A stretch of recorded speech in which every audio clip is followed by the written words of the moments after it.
In my mind, Sunday school is not exactly service in a sense, because okay, so you go and you teach a few kids about a lesson that you read in a book, and we call that a service.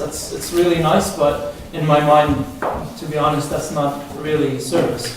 When I think of service, I'm thinking, okay, what did Christ actually tell us to do?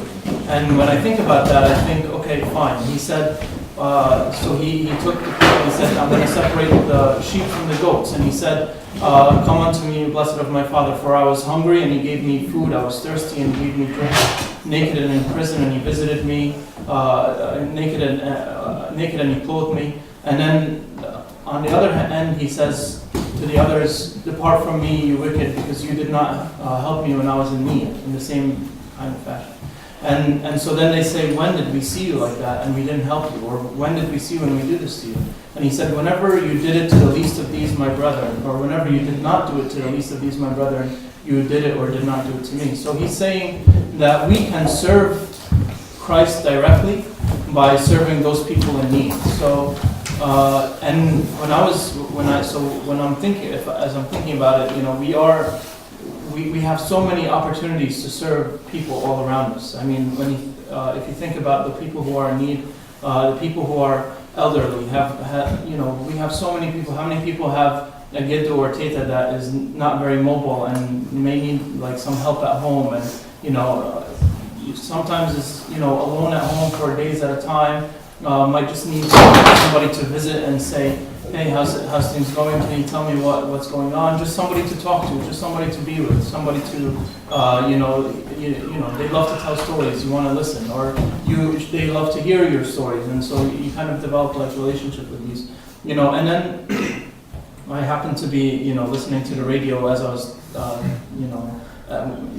preparing this, and then what I heard is that this group is doing service for the elderly, and this group is actually a faith-based group, and they serve people of their faith, and that's how they started. But then they started to grow after that, and they serve people of all different backgrounds. But essentially, what it is that they're helping people in many ways. So they started this group that is helping elderly people who need help with daily activities, getting around from place to place, preparing meals, doing things like that. So this is something that the government helps pay for. So like if people who have Medicaid or other insurances, they can pay for that. So you're helping somebody who's in need.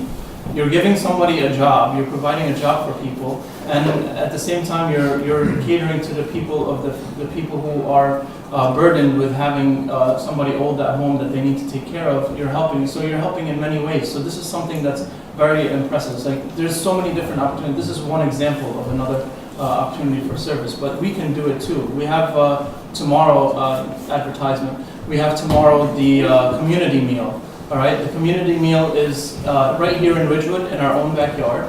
It's supposed to help the people who are elderly and the people who are homeless or have very little and are not able to get meals, and et cetera, et cetera.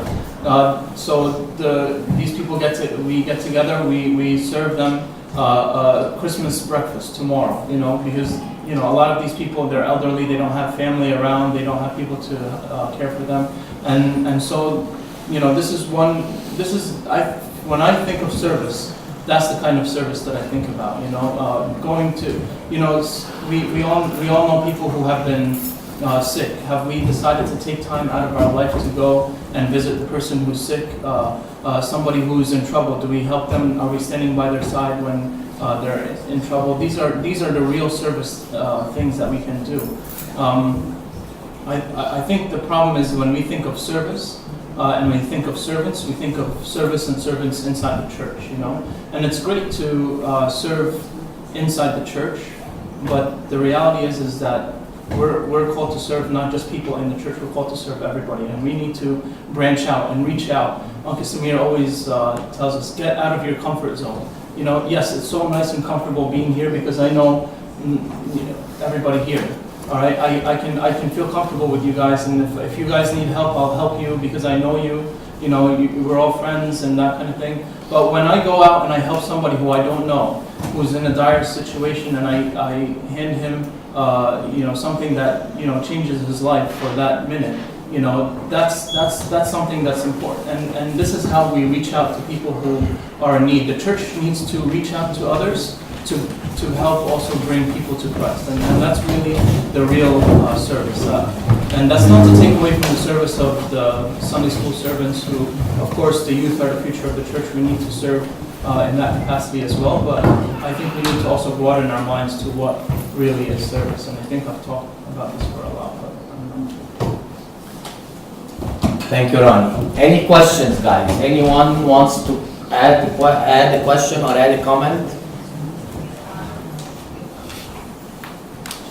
Are we good? So then who's going tomorrow then? Guys, also, let me add a little bit to what Ronnie has said. When you experience something good, what is the first thing you want to do or you do? That when you find out that you got an A+++, what is the first thing that you want to do? Huh? You want to do it again? You want to share it with people. That when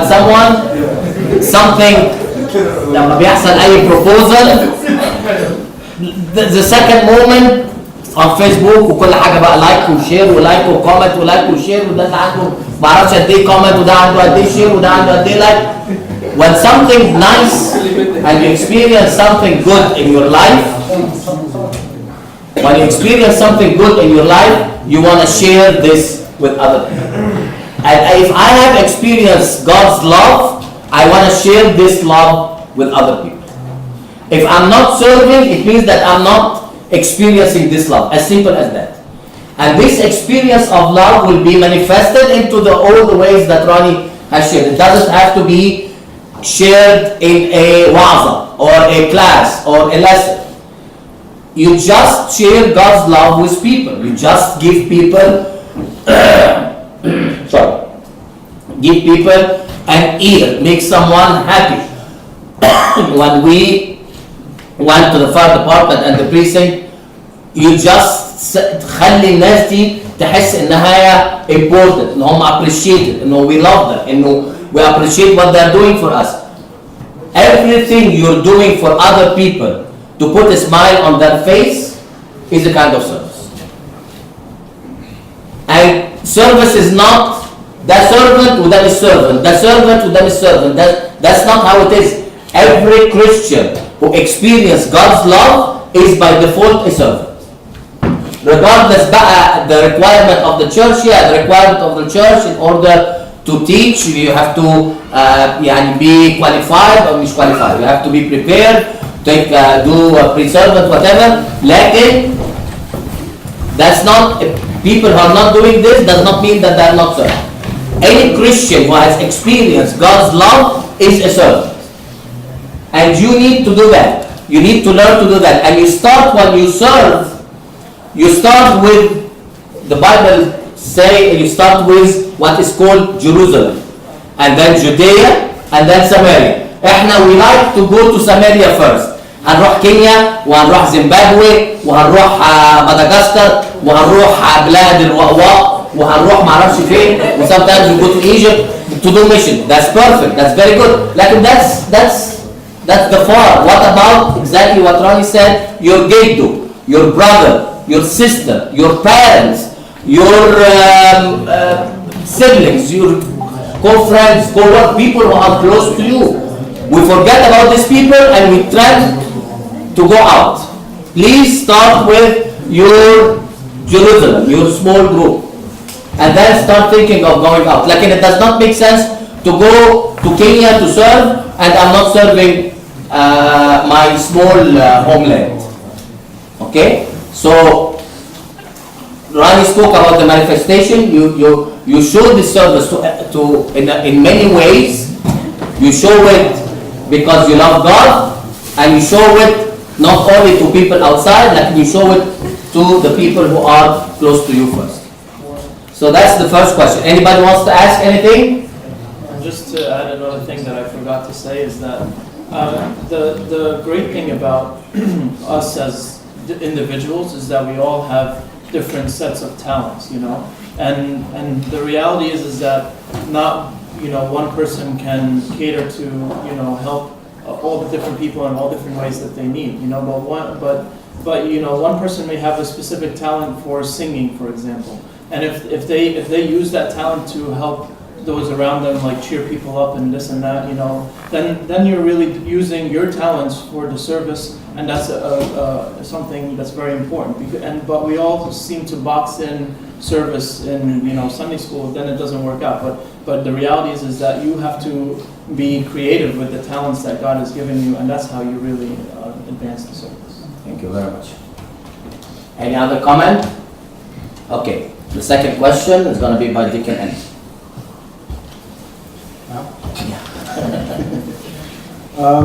The question I got here is, what is our future role in the church, especially when the elderly generation is gone?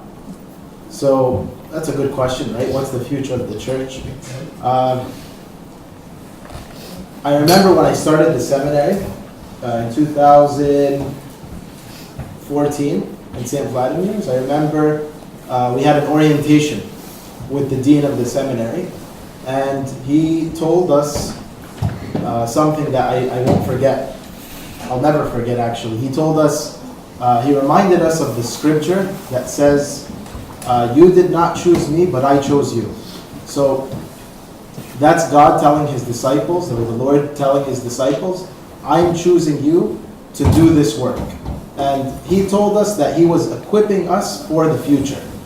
And part of their job as a seminary is not to look at what the current state or condition of the church is, but to have a big vision and say, this student body that we're preparing now for 2 to 3 years has to be ready to serve the church 30 years from now, 40 years from now. So, that's how they were talking to us when we were being formed and trained in the seminary to do the work of ministry. We have to be ready. We have to be ahead of the wave, if you can see it that way, or look at it that way. We need to know we should be ready and open to expecting a lot of things that would make us uncomfortable as a church, right? And I remember also taking a course where they gave us many scenarios, right, in how youth will approach us with their problems, so that when we're actually dealing with you, we're not surprised. We thought about this. It was premeditated. We had answers for you. We were able to answer and not just give you just whatever kind of answer, right? So the young people, right, are always what we look at for the future, right? Pope Shenouda used to say, a church without a youth is a church without a future, right? We've heard this before, right? And it's also fair to say a youth without a church is a youth without a future. So both are very important. It's very important that the church is there for you as you're growing up, and that you know how to give back, right? So you were formed, you were brought up in the church, you were taken care of, and now it's kind of like what Dr. Samir and Ronnie have been saying. There's a time where we have to be able to give back, right? So if there was much love and attention given to you, which I think is something I see here in this church very much, a lot of attention and time was invested in you, then why are we missing a generation? Why is the next group not coming out the same way, or even better, right? We should have big dreams for our young people. So part of this is having the young people have ownership of the church. If the young people or the youth of the church don't have ownership of their church, right? If this group just stays like a youth meeting, a Friday youth meeting, and that's where we stop, then we didn't really do our job. The job that we really need to do is disciple. We need to really be able to disciple, like I said, and tradition over all of the ownership and all of the good things that the church has to offer for its people and its members, and that you are able to give back. So when I think about the future of the church, it's really in our hands. What are we going to do with the church that was given to us, right? I mean, we're talking about this parish, but we're also talking about the Coptic church at large, right? In the United States, in this context, in America. You know, what are we going to do? We have to think about things. There's big questions we have to ask ourselves, right? What's the language of the land, for example? I know this is a community that has a lot of people coming in from Egypt, but if we're going to prepare for the future, are we going to remain a bilingual community, or are we going to actually have our kids grow up in a liturgical life that's English? You know, we're speaking English. So they shouldn't have this struggle in actually knowing what they're praying, right? So the first job of a mission actually is to do the services in the language of the land.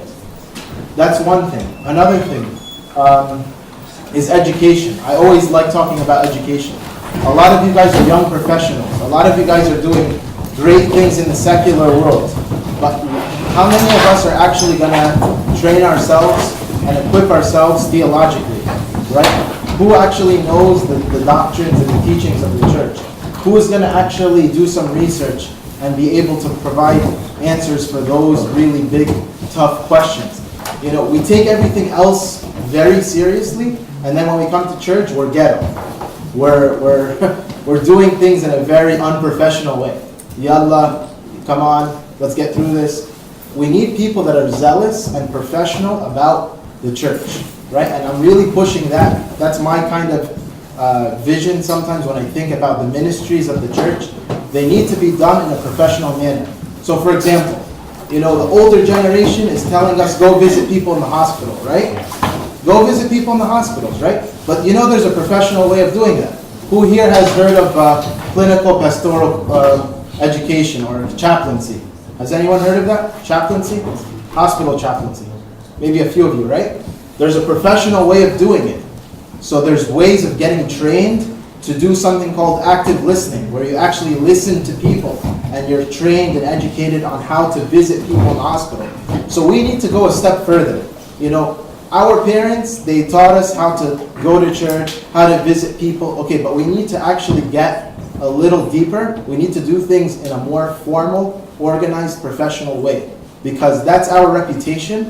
That's our identity. What's our identity as Coptic people in this context? Are we actually going to do things properly, or are we going to continue to do things incorrectly? Another thing, prison ministry. You can't just walk into a jail and just visit people. You have to go through this process. How many people are getting trained and equipped to actually do this? Counseling, marriage counseling. Are we just going into marriages and relationships like it's nothing, like it's a walk in the park, and you know we're going to figure this out as we go? Or are we going to do something called pre-Cana or something that we're working on?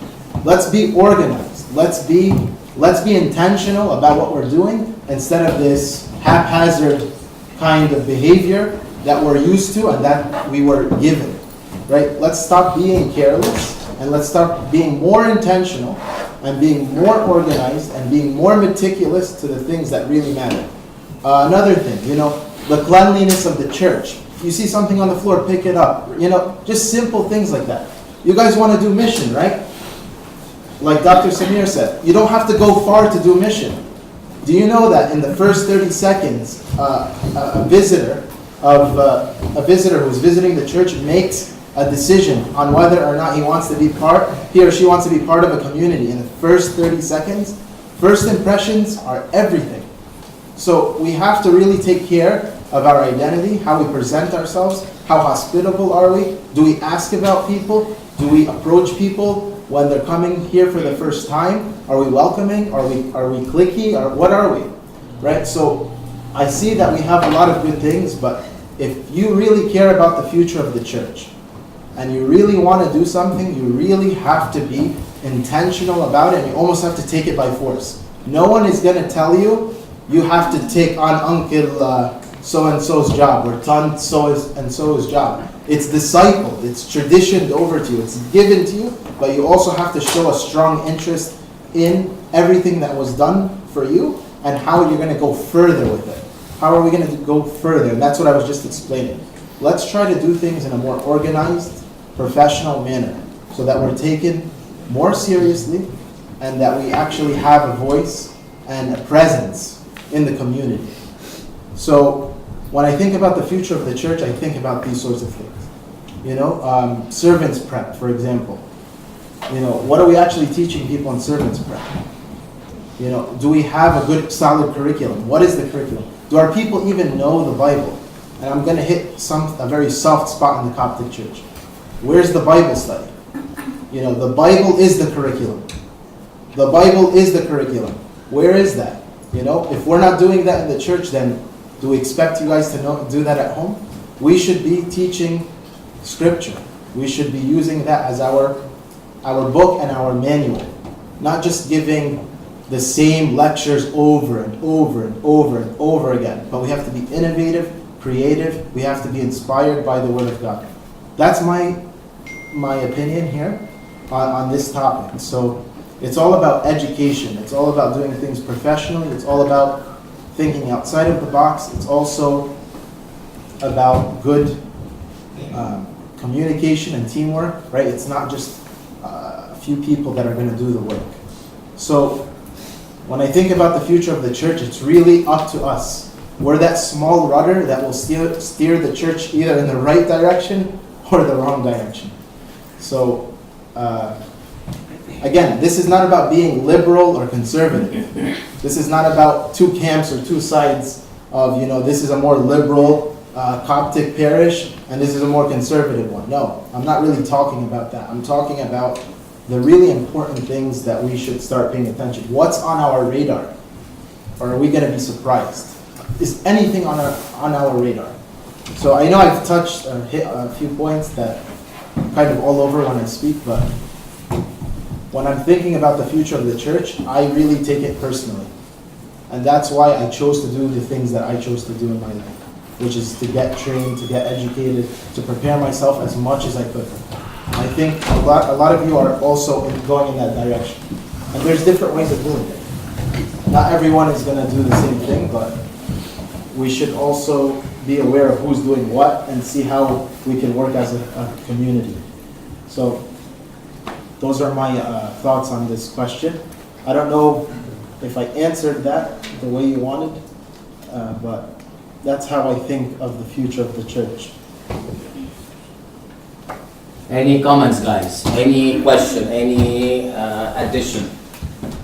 And we said that after every question, we're gonna give the chance for you guys to add or ask or whatever, continue the question. Mark. You can basically start clapping right now because I think you're right on with kind of everything you said. I think what stood out the most is doing it intentionally. I think for me was kind of what stood out. We do a lot of very reactionary. Wait until we have an event that's emailed to us, somebody tells us, we get dragged to something, and they're like, oh yeah, it's pretty chill, and then we go on and wait until somebody tells us what we're supposed to do next, and on and on and on. In a community where nobody thinks twice about signing up for a 7-year program, going to school for another 6 years, 5 more years, 3 more years. We get extra training, more degrees, more certificates, to specialize and do this and have all these letters after our name for, important stuff. But when it comes to arguably something as important, if not more, the most important, we kind of wing it. And we say God is love, and Baba Surah Yazal, and Mo Baba, Wam Tant, and that's it. We give Ata, we go home, and we show up at the next retreat. And then we sit around and we're like, church is okay, it's just like, I'm just like not feeling it. So I'm totally guilty of this personally. I'll tell you like this highest point of my church IQ was during pre-servants, and then it was like downhill in a hurry pretty much after that. I was disappointed that it stopped actually for me, because after that, it's like you get asked questions and you're like, I knew this at one point, and now I'm just like a dummy, you know, with some of this really actually important content. What I've seen work very well in other churches that friends of mine have reacted very well to is small groups. We have a huge group here, which is an amazing thing, but I think something gets lost in translation to a crowd of 50, 60 plus people. Just naturally, you're not going to open up in a group of 50, 60 as you would in a group of 5 or 6 co-ed, different gender, whatever, same gender. I think maybe more of a, I mean, you said, you know, obviously we have a lot of attention on us and people have invested in us, but I don't think we've actually stepped up to the plate to invest in ourselves, if you will. So I think that would be helpful in terms of, sorry, you touched on a lot of stuff, a lot of good points. In terms of the missions, I think that's the same way. We hear about a mission, we hear about this, and we're like, oh, sweet, that's cool. Yeah, I'll give you $5, put my name down. I'll give you $10 later or whatever. Just put my name down. I swear I'm good for it. And I'll show up. The reason I bring this up, and listen, I do the same thing. I don't even pay some years of time. You still owe me the money for the retreat. Yeah. So I went on a mission trip a couple years back, and what stood out to me is like, all right, yeah, that's cool. Like, I'm ready to go. Like, it should be fun.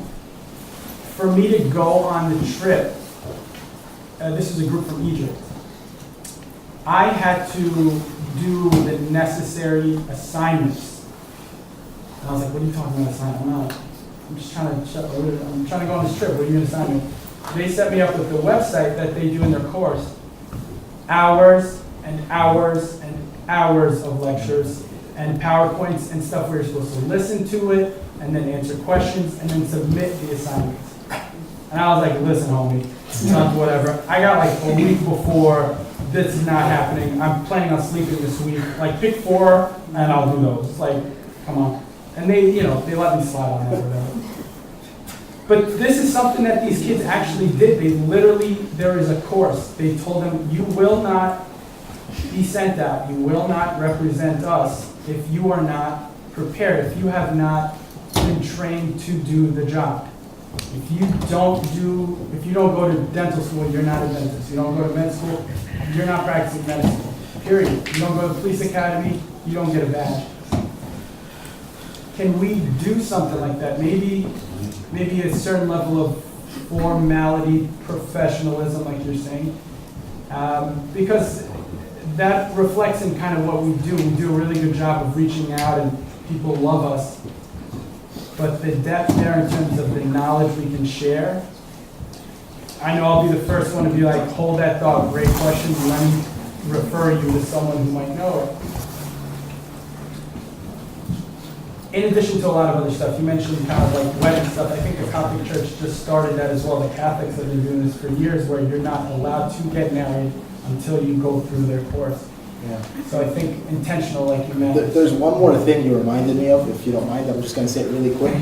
To sum up what you're saying, it's not enough to pray, pay, and obey. That's what church is for a lot of us. Pray, pay, obey. No, it needs to be more than that. We need to go a little further. You just reminded me of something I kind of wanted to touch on. It's going to take me a minute to just go through. Something else we should seriously think about in the future is how we're going to support our clergy. And why do I say this? Because there's this idea creeping up into the Coptic Church of bivocational priest. This idea that a priest can be bivocational because we teach the people not to take care and support their clergymen. So I really hope that the church doesn't go in this direction, because we're one of the few churches that has maintained the strict consecrated priest. And if we go down this route of bivocational priest that's juggling a job, a secular job with a parish, I think we're going to go down a very bad path. Your time is the time you're going to have with the priest is going to be split between his other priorities, right? So these are things to think about. that financial piece is something that's like really off of our radar as young people. You know, we don't really think about that, but we really should start thinking about how we're gonna go in the future. You know, some parishes have already accepted this idea. So this is not really, it's not a far-fetched idea. I know a few priests that are in this diocese that have two jobs.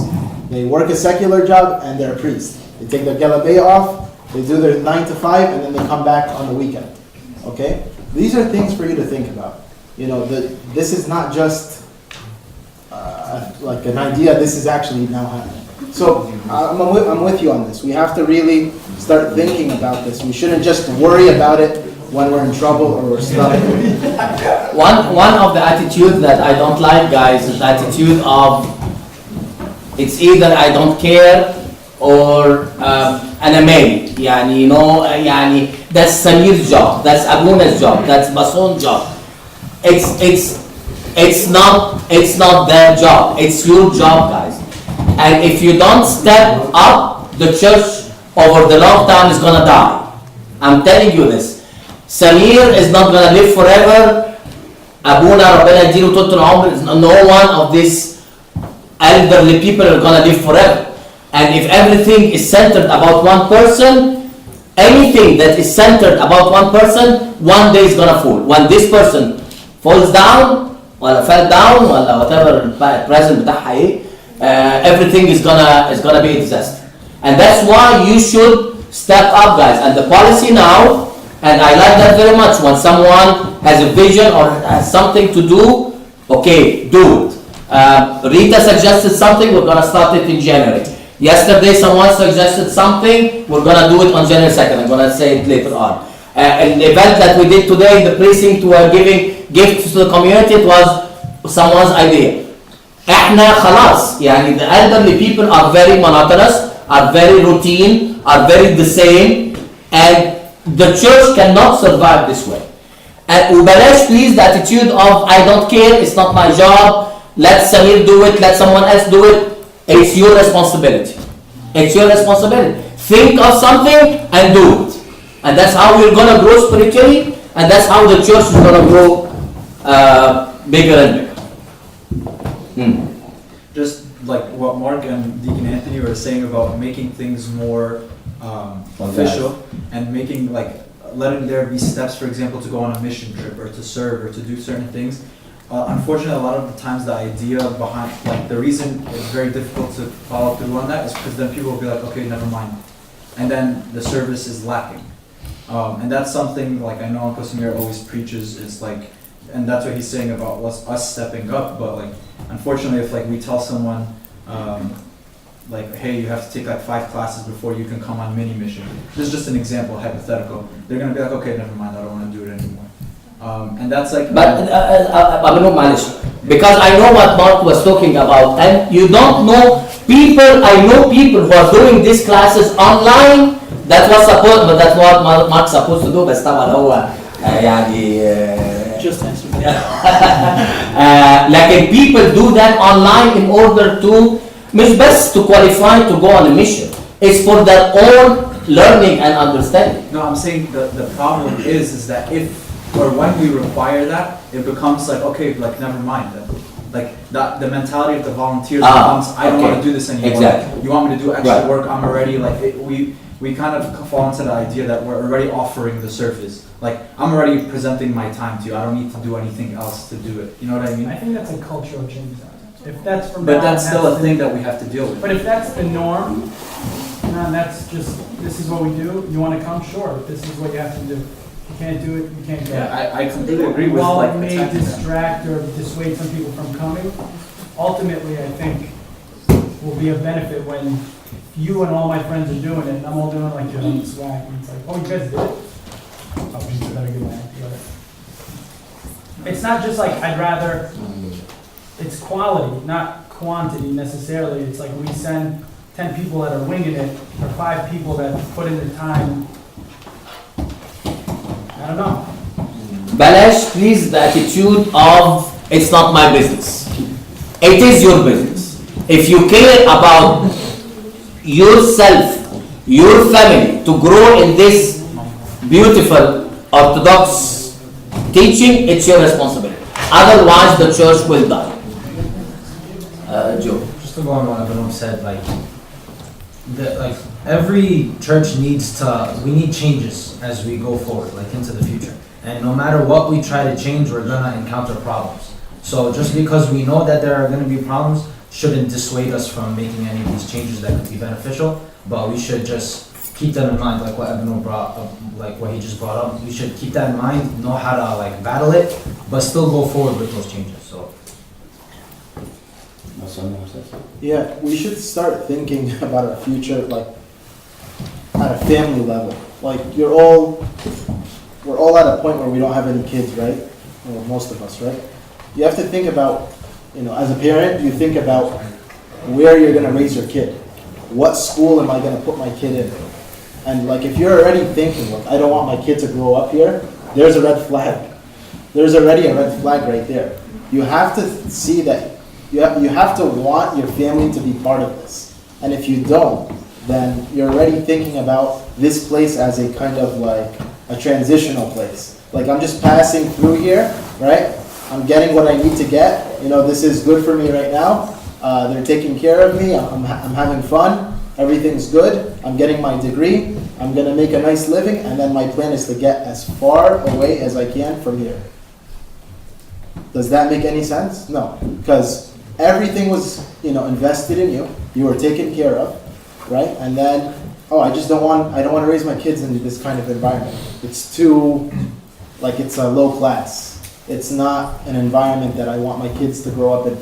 All those other kids are not really educated. My kids are educated.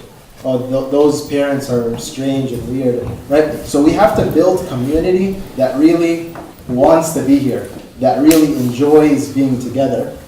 And we have to cultivate that environment for them. We have to make it a nice environment for them. And I'm already seeing that with Revival, with what's going on Saturday. The church is taking steps in that direction where the young professionals, the young couples of this parish are really trying to take care of their kids and really make sure they're hearing the liturgy in English and that they're dealing with someone that was, raised here and brought up here when they're dealing with a servant or a priest or a deacon, whatever it is. All these things matter.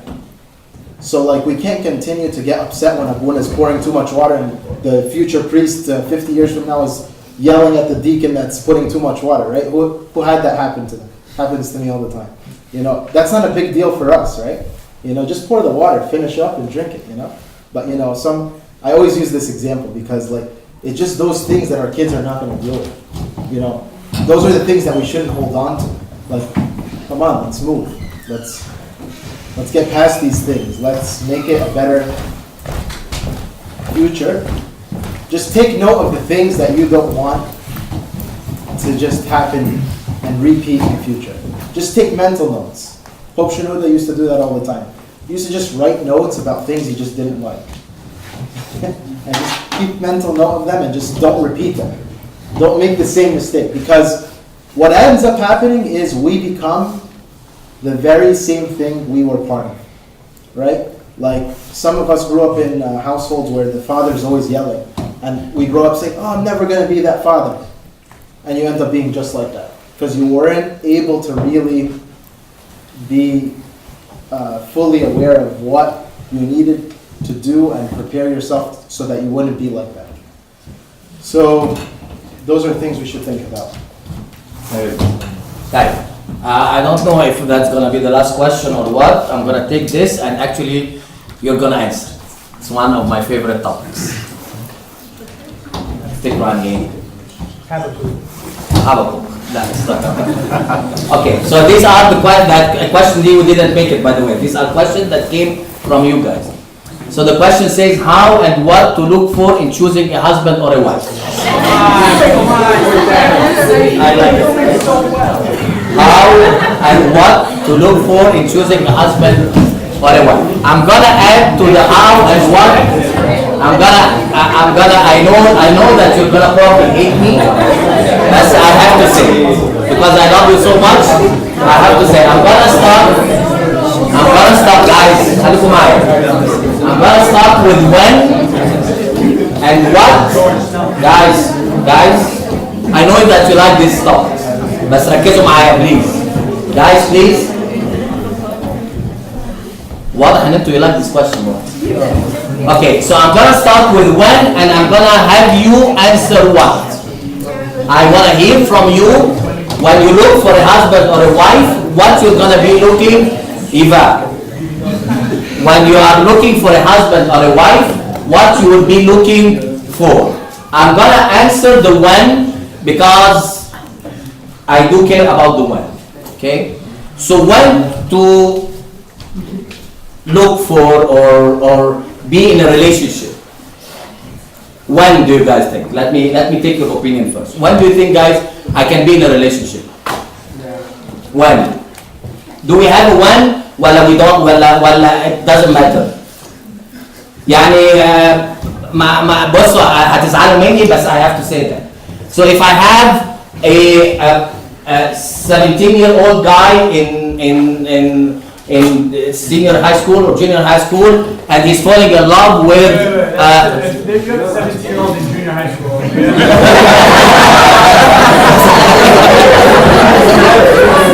whatever, senior high school, senior high school,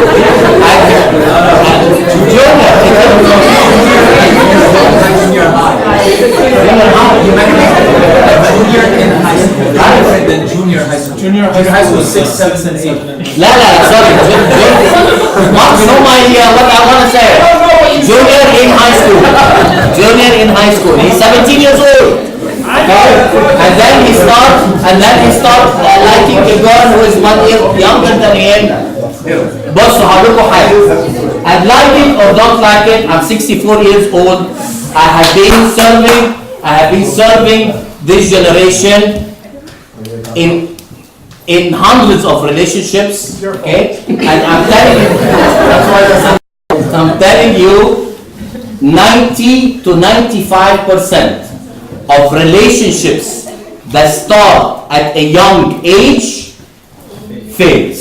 Define young age. Young age and young age. يعني someone who is freshman in college, who is in a relationship with someone who is senior in high school or junior in high school. Someone who's 19 years old who is in love with someone 17 years old. As per psychology, this is not love, okay? These are crush. It's a crush that someone has. As I like this girl, she likes me, lekin it does not qualify and they don't have the base of a relationship. And I'm telling you again from statistics, from experience, from everything, things that start that early do not continue. مش بس do not continue, it causes harm. يعني ايه causes harm؟ يعني هيبقى فيه hurt بعد كده. هيبقى فيه حاجات غلط بتحصل and they're gonna be hurt. They can be dating or what they call dating for 2, 3, 4 years and then they realize ايه القرف اللي انا كنت بعمله ده وطبعا هيحصل touches وهيحصل بلاوي and both of them and I'm very blunt, okay? And both of them they're gonna regret being in a relationship at that young age. I'm saying that because I'm seeing a trend. Guys, في ايه؟ ما ذكرني بقى I'm talking to high school. What's going on? I'm saying that because I'm seeing a trend of a younger generation trying to date. I'm telling you, if the person is not mature enough and knows his identity and know what to look for in his future husband or wife, this relationship is gonna fail. Okay? And with the failure, there's gonna be a hurt. It's not only a failure, yeah, you can fail and you learn from your experience. Like if you fail and you end up with a hurt, that can affect your life. Okay? So that's the first part. When I'm not that, of course, I'm not gonna give you an age. Like when you start in a relationship, you have to know, mature enough to know what you are looking for in your future husband or wife. It's not a crush. It's not she's beautiful. It's not she's funny. It's not like he's handsome. No, that's not the base of a good relationship. Okay. So the second part is what to look for. I want you guys to tell me what to look for when you are looking for a husband or a wife. What do you think is important? Okay. Someone who money. What do you think, guys? Ululi, you don't want to hear me in this. What are you? Otherwise, I'm gonna ask you guys. I'm gonna put you on the spot. Irini, go ahead. Verena قالت ان انت you want to say something. I don't know. You don't know? طيب David. I think it depends from person to person. يعني ايه؟ يعني ايه؟ Very good. يعني ايه؟ It depends if everyone looking for a specific quality, specific standard or whatever. Specific qualification. Qualification. Very good. طيب. So David said it depends on you. Who agree with what David said? David بيقول إنه it depends. Eva has a qualification different than Mary, different than Philip, different than Nana. كل واحد has a different qualification. So the what is different from a person to person. What do you think, guys, about this specific one? If that's correct or that's not correct? Not correct. Not correct. Not correct? Why? There should be a central core things that you're looking for, and then certain things can be. Okay. So the Abanub بيقول it's not correct because there should be a core values that you have to look for. Partially correct, half correct, Partially correct. Why partially correct? because of everything that Baloo said. And So you want to put that together. no, I mean, there's, in general, as a Christian, pretty well agreed upon attributes, but then there will be more things that someone looks for that other people are not interested in. Okay. طيب we have three opinions now. Guys, I wanna hear you. I wanna hear you. We have someone who says it depends from person to person. Abanub said there should be core values. Say partial, a mix between these two. What do you think, guys? Mina Gobri, what do you think? I told you I'm gonna put you on the spot. I think what Mark said is correct. I think, generally speaking, a person should believe in Christ. I mean, they should have a relationship with Christ. And then, What if, sorry Marish, what if I don't have a relationship with Christ? You know that's the problem. That I don't have a relationship with Christ, لكن I want someone who's holy and بيصلي 10 مرات so he can pull me up. What do you think? I think that you usually end up with somebody that you are. So I think if you want someone at this point, you should try to get yourself to that point. I don't think you should look for, especially when it comes to your relationship with Christ, it's something very personal. I think it's very hard to expect someone to be your savior. Okay, very good. I think So you don't agree with that? Agree with what? With the idea of different levels? Yeah, Different levels, I think, is fine as long as you understand on the that same route. Christ, there needs to be a personal relationship with Very Christ. good, excellent. But I just want to also say the flip side is a problem too, because I know that there's a lot of times we have in the mindset, they don't have a strong relationship with God, or they may not accept, but I think I can convince them. I think I can pull them out, and change them, And if you're going into a relationship as important as a marital relationship, and you think that you're going to change the person from who they are, then you're really setting yourself up for a disaster. I think because a lot of times, yes, that is a great intention, but I think it's being followed through in the wrong way. So the message that Rani is saying, it's as is. عارفين ايه as is؟ يعني you get the girl as is and you get the guy as is. The idea that I'm gonna change him, it's not happening.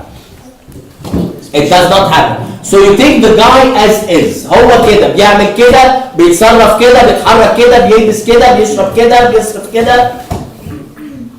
لكن he is cheap and then وأنا if he's cheap and أنا بس I'm buying a معرفش ايه الموضة دلوقتي في الباجز ولا whatever. على أيامي كانت بربري باج، ده كان أكتر حاجة أنا أسمع عنها. And you don't want to spend money and she is buying every couple of months a Burberry bag, I really don't think it's going to work. You're going to have a fight with her every time she's going to buy a Burberry bag. Antonius, you wanted to say something? Right. Also guys, and what I think what Mark said is appropriate. I'm more inclined actually toward what David said.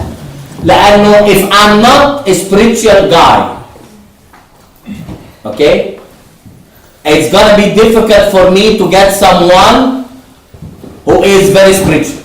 If I don't fast at all, and I don't believe in fasting, and the person that I like fasts the whole church fast, it's gonna be a problem. Okay? If I go to liturgy at 8 o'clock in the morning and my partner comes to have communion and leave, it's going to be a problem. Okay? That's why the what really depends on you. What are your priorities? Everyone, when it comes to marriage, have to have a set of priorities. Yani these are the things that I cannot live without. Okay? For you, maybe he has to be a Giant fan. What? Giants. Giants fan. Giants fan. Thank you. A Giants fan. Okay? Or يعني لازم يكون بيحب sports. And I watch sports and I know people who instead of coming to church on Sunday, they stay home to watch the game or whatever. Okay? So if you are not like that and you like to come to church, that's going to cause a problem. So a priority, please set your priorities, and please set it right. And I'm not going to tell you what I mean by set it right because I'm sure everyone knows what I mean by set it right. Like it set your priorities. And if the person does not fit in your priorities, most likely it's not going to work. That's number one. Set your priorities, and your priorities can be different. From each يمكن أنت عايز واحد أنت professor وعايز واحد professor in the university. Set your what are you looking for in your husband and wife? Okay, so set your priorities. Number two, abuse edik. Use this before you use this. Use your brain, use your intelligence, your thinking before you use your heart. The idea of falling in love with someone and then you start thinking of is he good ولا لا is very, very dangerous. لأنه طبعا I'm talking from experience. A lot of people fall in love with people who are wrong. And when you fall in love with someone that is wrong, disaster is going to happen. And I'm saying that because we live this. We live in problems that happen because people use their heart before they use their brain. So use your brain, set your priorities, and then you're gonna ربنا هيحط قدامك the right person for you based on your priorities. So I just want to share with you three things. The when is very important because at certain age you're not ready to make such a huge decision. Number two, the what I think depends on your priorities. What are your priorities? What would you like to see in your future husband or wife? Number three, use your brain before you use your heart. It's very dangerous to make a decision just because بحبه يا بابا. Okay? If you just love him, like in your brain is telling you something different, please go with what your brain is telling you.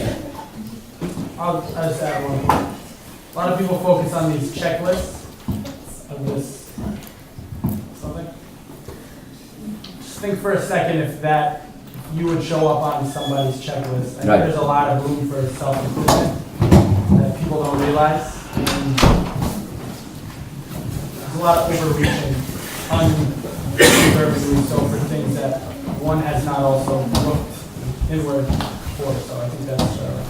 I think Just to bounce off that point, and that's something that I wish to share on that topic, is that a relationship, when you're looking to get married, this is a relationship that's supposed to be building each other up, This is two people who are going to work together for the rest of their life, building each other up, and then, God willing, in the future, even raising your children. So, if you have opposing views on many things, it's really not going to work out. I mean, you have to think that that's, and if I want to be encouraged in, for example, if I want to be encouraged in my work, and I have a wife who's going to keep telling me, you work too hard, I need you home, and you're messing up all of this stuff. This is not what we signed up for, this and that. Then your goals were not aligned, You're not always going to be 100% aligned in your goals, but the reality is that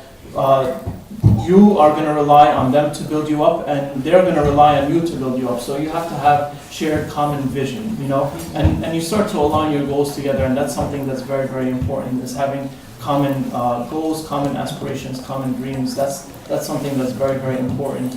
On top of the fact that there's the attraction and the quote unquote checklists and the priorities that you have and things like that. But definitely this is a partnership that is supposed to build you up long term, like something that's if you want your kids to be like the person that you are going to get married. That's what you should kind of be thinking as well. One thing I notice is at this point, like in our life, our communication with each other is usually the weakest thing we have. Like we don't communicate properly. And when you look at marriage counseling, one of the big red flags in a marriage is miscommunication, not being able to really understand each other.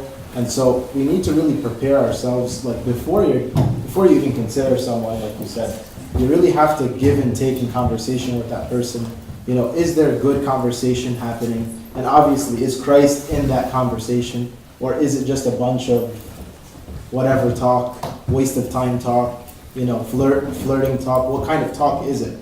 So what usually indicates like this is a good person is if there's like a lot of good conversation. I mean, like it's edifying. You really feel like this person, you start realizing this person has a lot in common with me, I could work with this person, and it takes time. Guys are very physical. Women are very emotional, right? A guy is gonna, be blinded just by looks and then not pay attention to personality, not gonna pay attention to, how she thinks. The girls are just gonna be like, oh, I'm with him, like this emotional, experience and not really pay attention to so we're distracted. Guys have distractions, girls have distractions. You have to be able to put those things to the side, isolate the beauty, guys, and just say, okay, she's beautiful, all right, but can I even have a good conversation with her or not? Yeah. For the girls, I'm really emotionally into this. But do I really, really feel like this is the right guy for me? Is he going to be that man? Is he going to stand up for the marriage? Is he going to fight for this? Is he going to be a hard worker? Is he going to be the man of the house? Is he, you have to know those things instead of just being someone that's imagining a lot of things. So that's what I think is happening at this stage. Because we communicate a lot, but what are we talking about half the time? Any comment on this question, guys? Any comment? Time. I just had one thing I heard in a sermon. I don't remember who said it or where I even heard it, but they said the biggest misconception was, and not just in church, outside of church, was the person looking for someone else to complete them. So whether it's spiritually, financially, socially, people tend to have this idea that when they find someone who will help them in their deficiencies, that makes the relationship work. And the speaker basically said you should work on those deficiencies yourself, make yourself a complete person so you can find someone else who's a complete